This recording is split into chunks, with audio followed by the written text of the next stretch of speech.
Hello বন্ধুরা, আপনারা কেমন আছেন? আমি ভালো আছি। তো আজকের রেসিপি কুমড়োর পরোটা। এটা বানাতে প্রথমে এই কুমড়োগুলো কেটে নিয়ে তারপরে একটু গরম জলে বয়েল করে নিয়েছি। তারপরে এই কুমড়োগুলো ভালো করে এটা থেতো করে তারপরে 2খানা ডিম আর 1 কাপ ময়দা আর ইস্ট 1 চামচ আর লবণ 1/2 চামচ আর চিনি 1 চামচ এটা দিয়ে ভালো করে ডোটা রেডি করে নিতে হবে।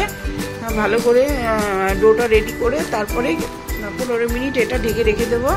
তারপরে লেচি কেটে তারপরে এটা পরোটার মতন গোল গোল করে বানিয়ে এটা হালকা তেলে এপিট ওপিট করে ভেজে নিলেই হয়ে গেল সুন্দর পরোটা।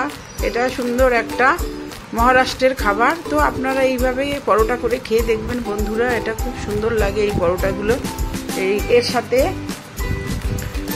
পনির, কাবলি ছোলা, তারপরে আলুর তরকারি এইসব দিয়ে খেতে খুব সুন্দর লাগে এই পরোটাগুলো। পরোটার উপরে কটা কালো তিল ছিটিয়ে দিলাম, তাতে আরও খেতে ভালো লাগে। তো এইভাবে বন্ধুরা আপনারা খেয়ে দেখবেন, খুবই সুন্দর লাগে।